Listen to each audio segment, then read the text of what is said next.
sighed and put down the scratch glass he'd been trying for so long. The act had evolved into futile polishing. I've been thinking about it for a while. All my family's there, and now my dad's sick and I need to go there to help out. I'm sorry. And I believed him, but I needed him. Where am I supposed to go, Andy? I asked him. What will I do without you? Go home, he said, then sighed again, this time with utter defeat in his voice. Look, I know there's some reason that you're out here every night. Things must be hard for you at home, and I've never asked you why. That's your business, and I respect that. But you're going to be 18 soon, so I strongly advise you to get the hell out of Dodge. Leave, find some job, and make your own life. Tears began to well in my eyes. I can give you some cash if you need it, he said. It's not that, I said, as I wiped the tears off my sleeve as soon as they swooped. It's... What? You can tell me. Come on, he said with slight antic in his voice. He put the glass in a cupboard behind him, slamming it down harder than he needed to. And as the remnant ways in which I could explain what I was going through tumbled through my mind, one obvious and cremated idea seemed to come up more than others. I hadn't thought to put it into words before, but this particular word was, in its ridiculousness, perfect. I'm cursed, Andy, I said. For a moment, it seemed like he stopped breathing, and his eyes looked like they were assessing me in the same way he assessed his real whiskey-drinking patrons for signs to cut them off. Cursed, he answered finally. And that was enough acknowledgement for me to spill my guts out. I told him everything, and when I was done, I felt embarrassed, crazy even, but also a little bit lighter. Andy was quiet for a while after that.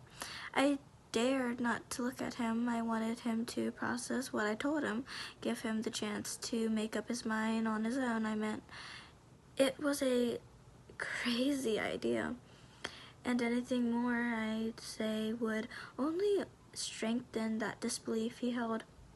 So I let him stir. He began to do his final rounds, putting chairs back under the tables and checking the locks. I was sure he had enough. He was finally kicking me out. Sniffed out my bullshit, realized that I've been pulling his leg all this time. He stood by the door with the keys to the bar in his hand, looking at me. Show me, he said. I didn't even know if I could show him if the curse was purely subjected to one person, or if others really could see those dark shadows lurking. But I had to try, so I walked outside without saying a word. He followed, locking the door behind us. I'll walk you home, he said, all the way. And so we began to walk. At first, they seemed reluctant to come forth, and for once, when I needed them, they wouldn't show. Maybe they were smart like that? We walked about almost half the trip without saying a word, and with nothing at all happening. Andy kept looking around, but his sweeping head began to turn less and less, until he was simply staring forward with a disappointed and worried look on his face.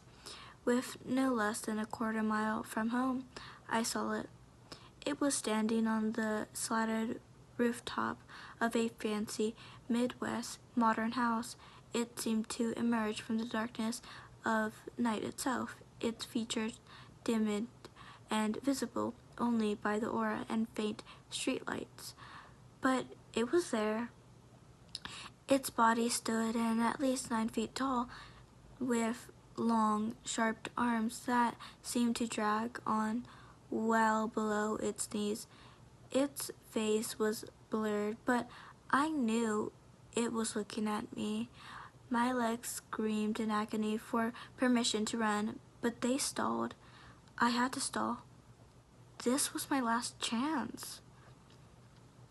Andy walked a few feet in front of me until he realized I was no longer by his side. He turned towards me with absolute confusion. When I looked at him, I realized my eyes were strained, and from how unnaturally opened I'd kept them, with teardrops forming at their edge. I wasn't sure what to do, so I simply looked at the rooftop again and asked him, "Do you see it?" I'm not sure if I was relieved or scared to death when he simply answered, "Yes." Without a word, we began to run. I mean, what else were we supposed to do? I led the way towards my house, and I could hear behind me how Andy's breathing became ragged and malfunctioned. Glanced back at him, I could see his legs detouring slightly as he strained his head to look back at each and every rooftop, a shadow with steer fright. There were more now, and even though Andy was obviously having trouble keeping up, he wasn't the physical type. With him by my side, I could hear my own mind clear. Home wasn't far, and it wasn't much better to do this with anyone else, even if I felt terribly scared that Andy would contract the curse as well. Finally, we stopped on the opposite street to my house, and I said, "We're here," as I pointed to my house. And he sat down on the curb. He was breathing so hard at that moment that I thought he died. "Come on, you can come inside. Let's go, Andy," I said, and we hadn't seen anything out of the ordinary for the last stretch of our run, but that left me with the yawning curiosity of them catching up. Andy's breath finally normalized enough for him to speak. "That's your parents' home?" "Yeah?" he asked.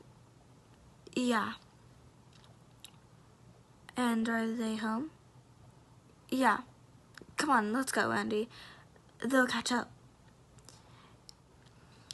"And how do we explain you coming home with a muddly middle-aged man in the morning?" That was a fair question, and one with no obvious good answer. But I didn't care. That explanation was going to be better than sitting down waiting for those things to catch up with us. "We'd pretend I snuck out to go drink at your bar, and you ID'd me and found out I was underage, so you brought me home to tell my parents, and I hurried." Andy got up and said, "That's not going to work for a number of reasons. But listen," he said. His voice sheared off the fringes of fright to make way for something serious.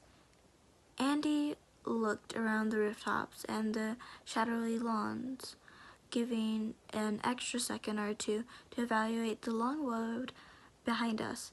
Then he turned to me, and then he clapped my face between his hands, which had thick capsules that scratched on my cheeks. "I believe you. You're cursed. I thought you were making it up. But as we ran here, I thought about it and what it means. I know you're not lying. Now, we probably don't have much time, and I'm not coming inside your home. So I need you to listen to me very carefully." He let go of my face, and I nodded, giving him my full attention. "Do you know where or how you got it from?" The curse, he said.